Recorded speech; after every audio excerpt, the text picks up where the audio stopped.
Quisiéramos abrir ahora los primeros comentarios, observaciones. También tenemos unos puestos en línea.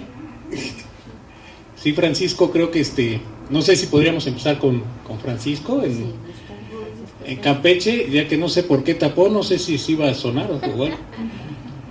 Francisco, ¿quieres participar? Adelante. Perdóname, es que justo cuando empezaste a hablar algo sucedió aquí y me perdí. Salud mental. le quité el volumen cuando empezaste a hablar. No es cierto. Hubo una distracción. Si puedes empezar con otra cosa porque me perdí la pregunta. Sí, no, bueno, básicamente es que, porque también habías tú planteado que no sé, en tu participación en la página, que no era compatible la idea del desarrollo con el bienestar y con la vida digna. Es un poco también una propuesta de reflexión alrededor de que no necesariamente el desarrollo implica bienestar, no necesariamente el desarrollo implica vida digna. No sé si quisieras comentar alrededor o seguimos aquí. Sí. ¿Cuánto tiempo tengo? ¿1 minuto? ¿3 minutos? 2 minutos, pero ya consumiste unos 59. No es cierto, adelante.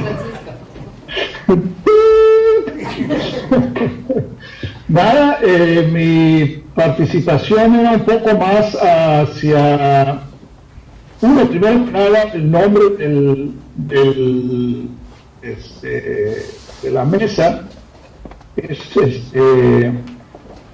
refleja hasta cierto sentido una falacia histórica, que es esta asociación entre desarrollo y bienestar. O sea, se ha asumido desde el siglo XIX, por lo menos, es como lo considero yo una boda desafortunada entre el evolucionismo social y la teoría del crecimiento económico, que asocia el progreso al desarrollo, y el desarrollo, entonces el simple crecimiento económico se vuelve sinónimo de desarrollo, y se asume que existe una relación directa entre bienestar y crecimiento económico, y desafortunadamente no nos podemos deshacer de esa visión, ¿no? Nuestro nuevo gobernador, su eslogan es Campeche, crecer en grande. Y bueno, yo junté varios datos aquí para mostrar que conforme crece la economía, o sea, entendido como incremento en el Producto Interno Bruto, la desigualdad crece. Y históricamente se ha querido utilizar la caída en el estándar de vida, o la caída en los índices de mortalidad, dígase el crecimiento, el incremento en la esperanza de vida, como evidencia de que el crecimiento económico o el desarrollo económico ha mejorado la calidad de vida. Y esto también es falso. El crecimiento económico, y las medidas que han promovido el crecimiento económico en el mundo occidental, al contrario, en todas las ciudades llevaron a una reducción importante en la esperanza de vida al nacer. Y las medidas que en el siglo XIX incrementaron la esperanza de vida, pues fueron medidas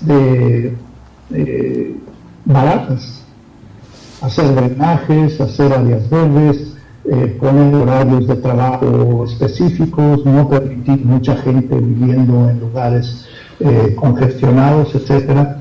Y luego, en los mediados del siglo XX, pues fueron las campañas de vacunación. Y nomás compartirles que mi experiencia con poblaciones indígenas de Yucatán ha sido la misma, ¿no? El cambio que ha generado, o sea, en poblaciones que han sido en la zona rural, que han sido invadidas por opciones de desarrollo, ya sea trabajo asalariado o agricultura comercial, las mejoras en salud, no solo en esperanza de vida, sino en felicidad, en empoderamiento, en frecuencia de salud, en frecuencia de que la gente se enferma y demás, están asociadas a mejoras sanitarias relativamente baratas, a veces a cargo del Estado, como son las campañas de vacunación y el suero vida oral, pero a veces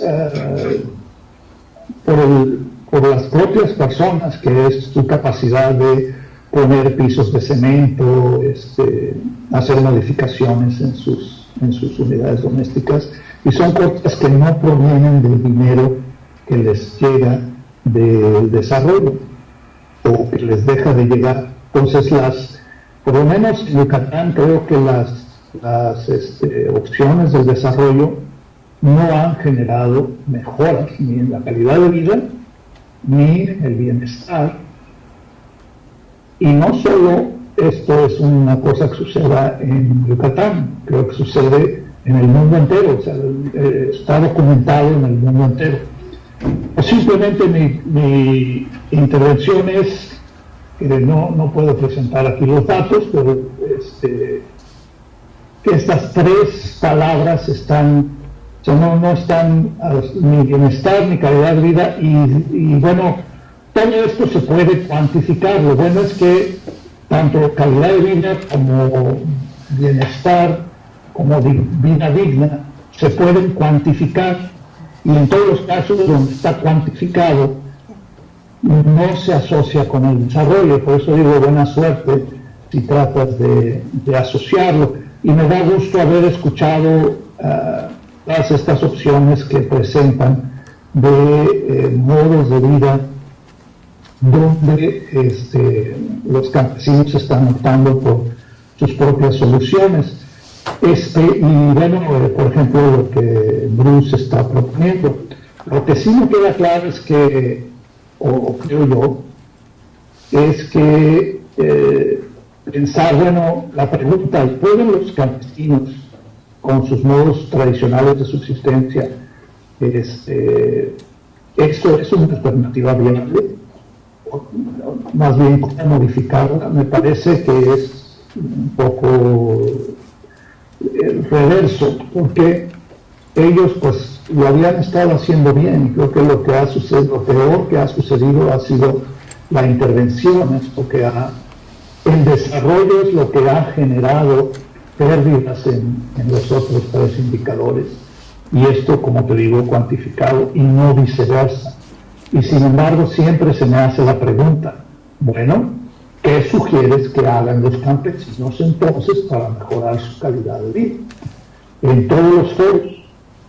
Y mi respuesta generalmente es, uno, no sé, no tengo ni la más remota idea qué pueden hacer ellos para mejorar su calidad de vida. Creo que ellos saben mejor que yo qué hacer para mejorar su calidad de vida. Y segundo, pues yo los dejaría en paz, ¿no? Trataría de que todo lo que entra hacia las comunidades no solo indígenas, campesinas en general, vaya a través de un filtro que sean ellos. Sí, ya. Gracias, Francisco. Gracias. Entonces, procederemos a los comentarios, preguntas y reacciones a las ponencias aquí en San Cristóbal. ¿Sí? Mateo. Después Morena. Sí. Me acabo la galleta primero. Pues yo retomaría un poco la pregunta que habías hecho del vínculo entre nociones de comunidad y la posibilidad de crear comunidades más allá de comunidades que ya están preconcebidas, ¿no? Comunidades indígenas, ¿no? O sea, ir más allá de una noción acotada de comunidad y pensar en un mundo con muchas más interacciones, en donde ya estamos hablando de comunidades más amplias, ¿no? Y ahí es donde el caso de Cuxtitali, podríamos estar pensando, bueno, todas estas iniciativas de Cuxtitali en realidad están vinculadas cada una con muchísimas otras cosas afuera de Cuxtitali, ¿no? Muchas veces entre ellas mismas no están vinculadas en la comunidad, pero tienen muchos otros vínculos a nivel de San Cristóbal, a nivel de México, ¿no? A nivel de ideas están vinculadas más allá de México, ¿no? Entonces, ahí me surge esa pregunta, ¿cómo? Pues sí, efectivamente se tienen que buscar nuevas racionalidades, tienen que buscar nuevas formas de pensar la relación humano-naturaleza, tenemos ejemplos, ¿no? Pero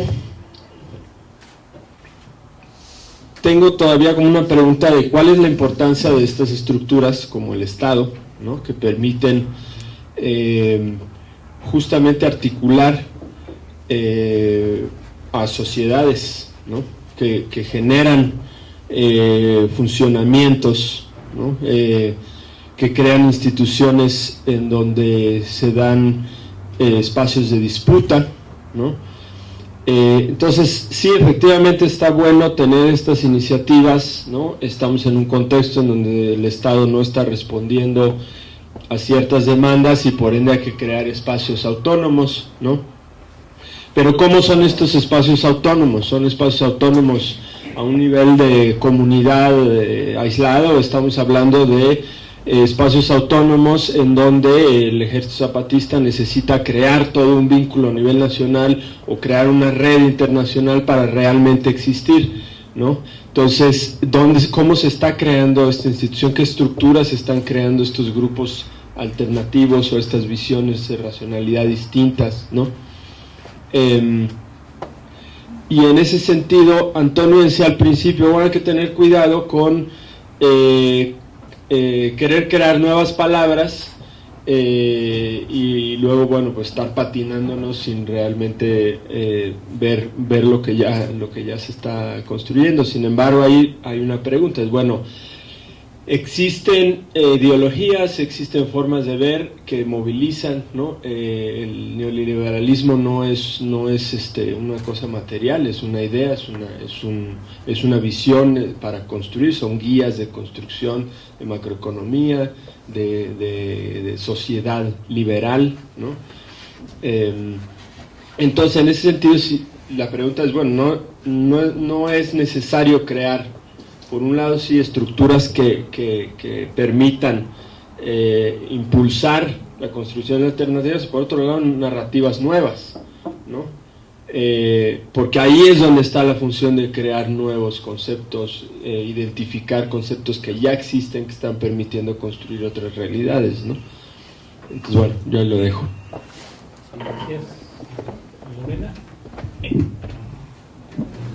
Muchas gracias.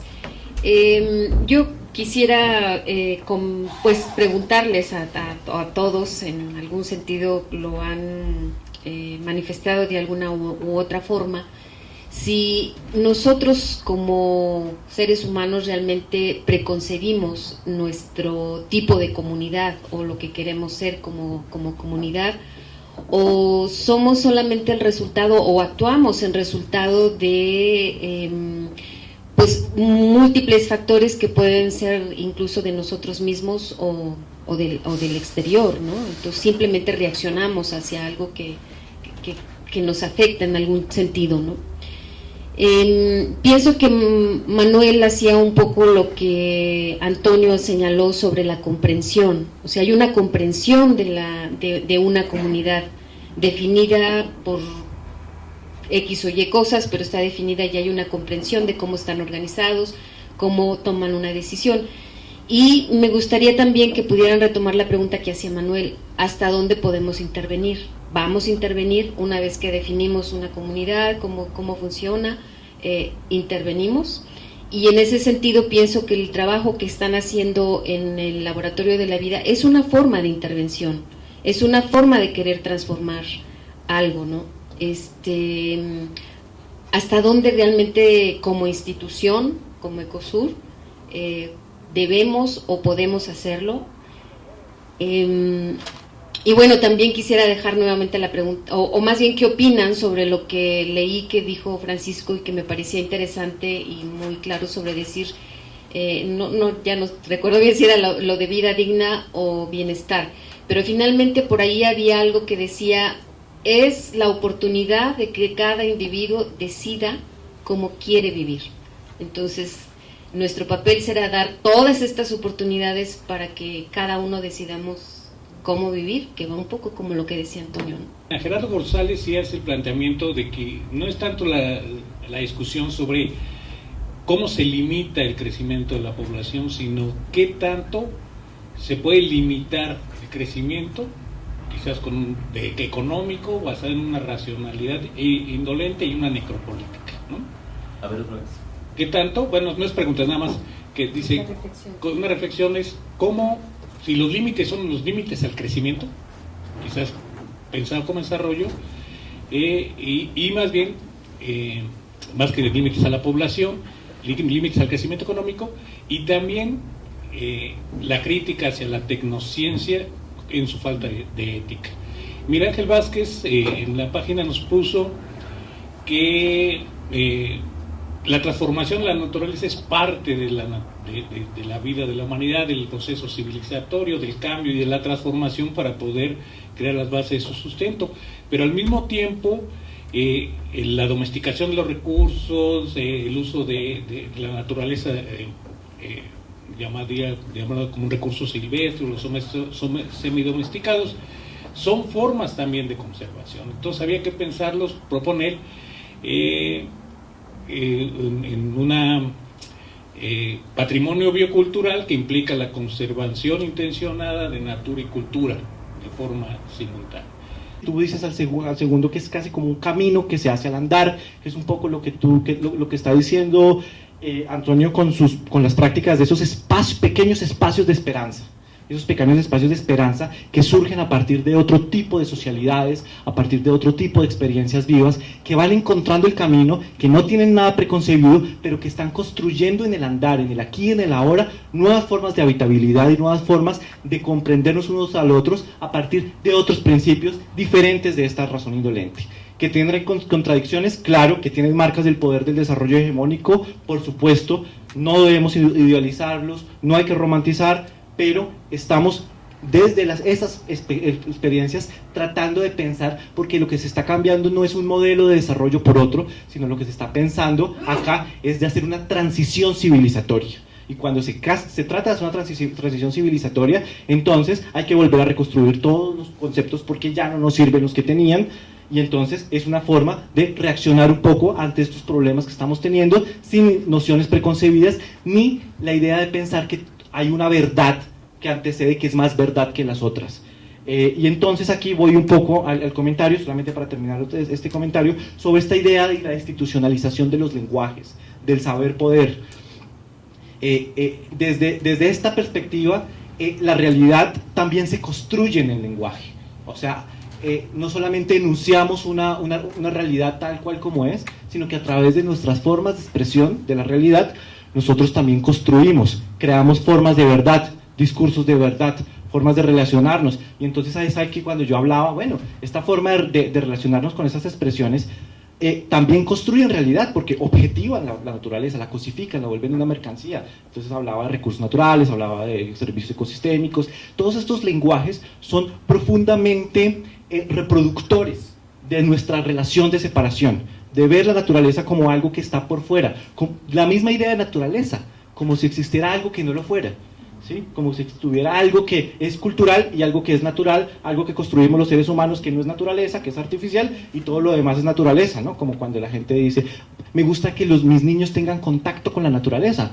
Pues el contacto con la naturaleza lo tenemos todo el tiempo, todo es naturaleza, ¿no? La misma noción, que es una noción muy occidental, que no existe en otros pueblos, ¿sí?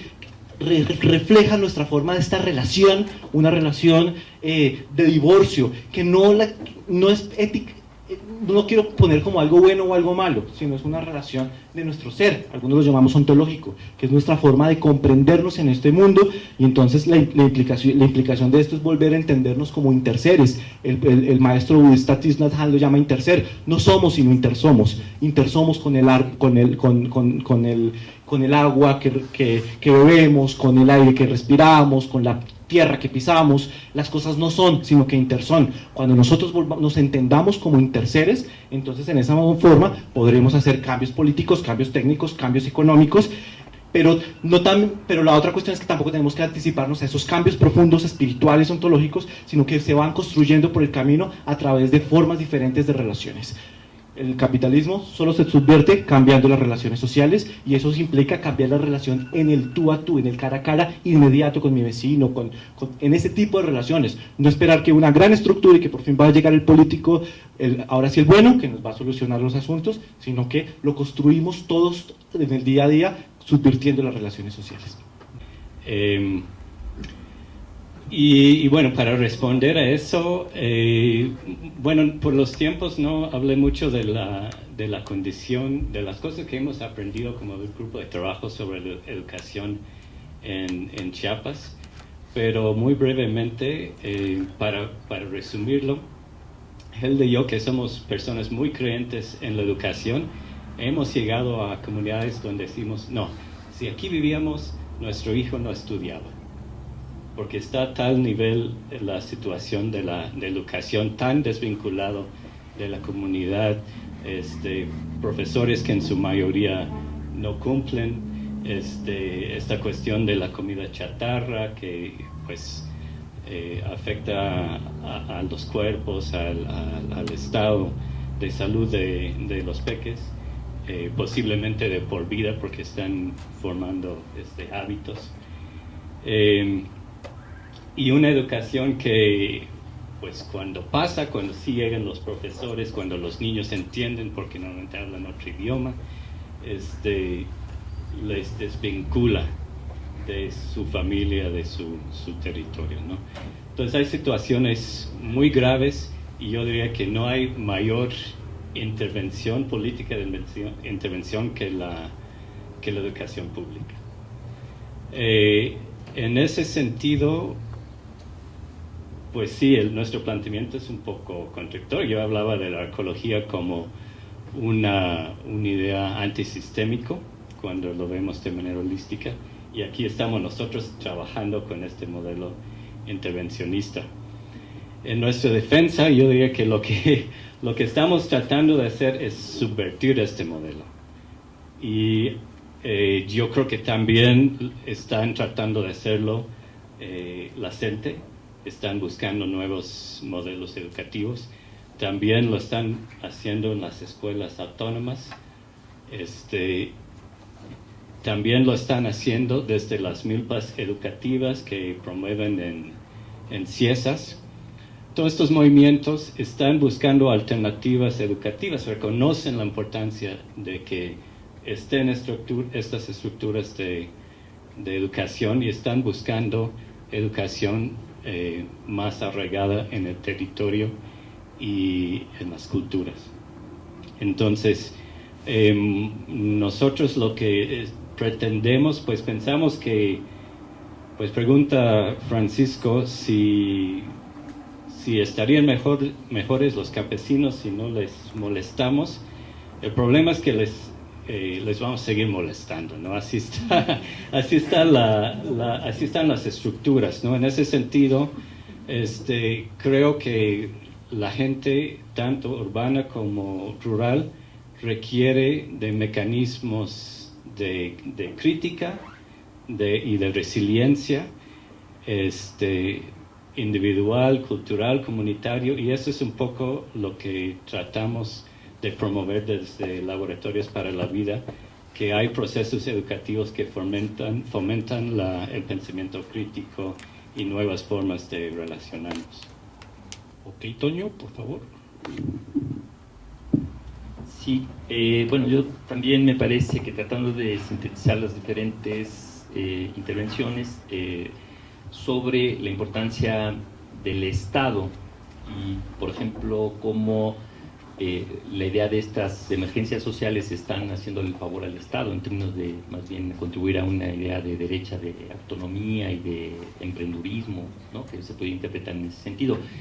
A mí me parece que tendríamos que reconocer que de alguna manera el Estado está también atrapado en su propia indolencia, ¿no? Y que de alguna manera también ha tomado, digamos, una postura muy clara en términos de lo que está defendiendo, lo que está promoviendo en términos de estos mecanismos que siguen privilegiando de manera obsesiva como un modelo que, a pesar de las contradicciones que se están evidenciando, se sigue reiterando, ¿no? Y creo que en estos tiempos pareciera que el discurso es mucho más contundente, inclusive, ¿no? A pesar de las críticas y tal, se sigue reivindicando una serie de elementos, ¿no? En ese sentido, el Estado ha tomado partido y tendría que generar su propia transformación en ese sentido, reconociendo que está llegando también a su incapacidad de poder resolver con los mecanismos que tiene construidos actualmente los problemas que estamos viviendo, ¿no? Pero, por ejemplo, también sería interesante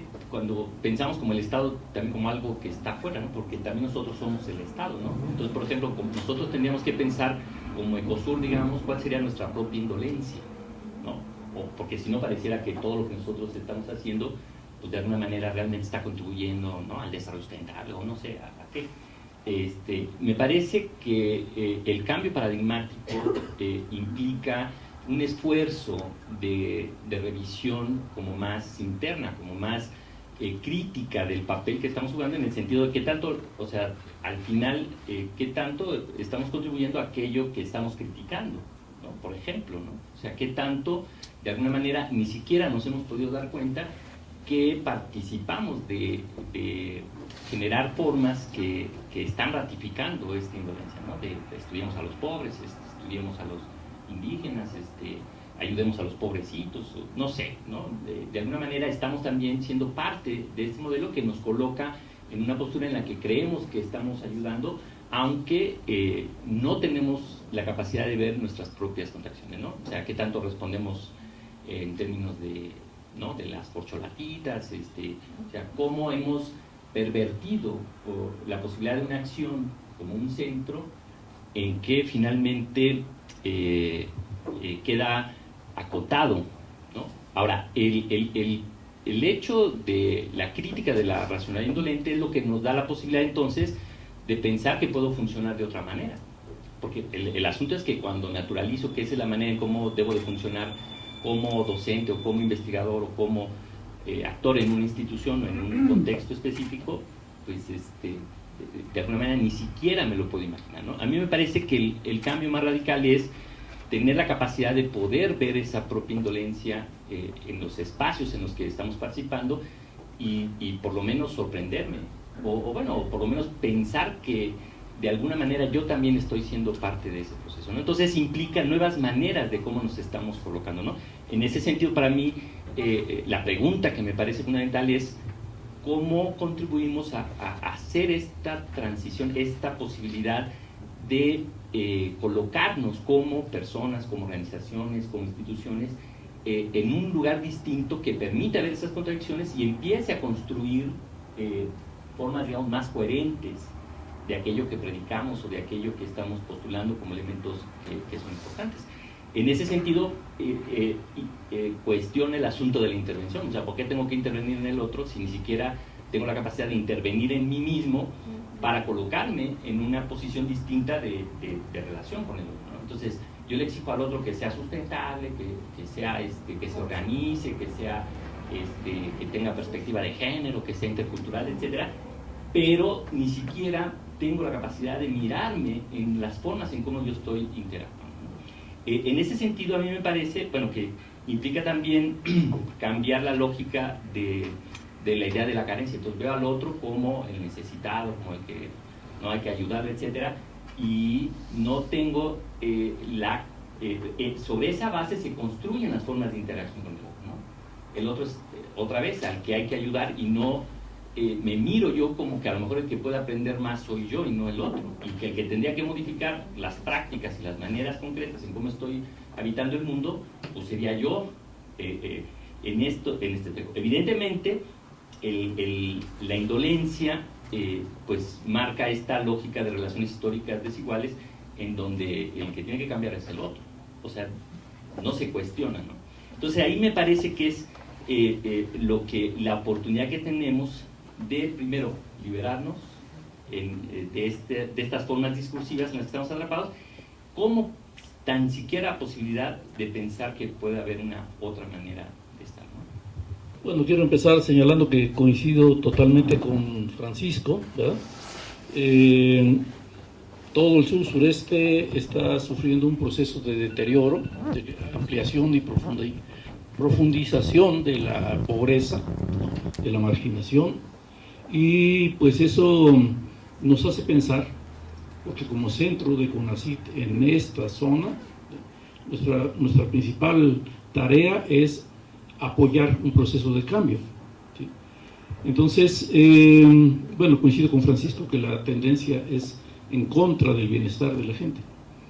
La segunda cuestión es que ya no estoy tan seguro de que no debemos intervenir, porque el que mejor conoce cómo resolver sus cosas es la propia gente de la región, ¿no? Y en este caso me refiero a los pueblos mayas, que son el eje, digamos, que le da cohesión a toda esta zona fronteriza en la cual Ecosur tiene un área de intervención. Intervención es una palabra muy grosera, ¿verdad? Porque, digamos, nos lleva inmediatamente a la idea de que hay que llegar a tirar línea, etcétera, etcétera, ¿no? Pero esto puede tener otros sentidos.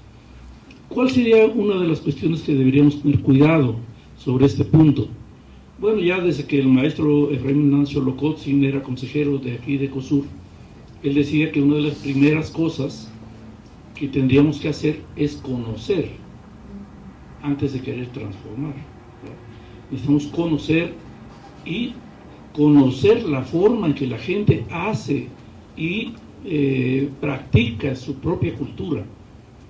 Si no conocemos esa parte, difícilmente podemos proponerle algo significativo.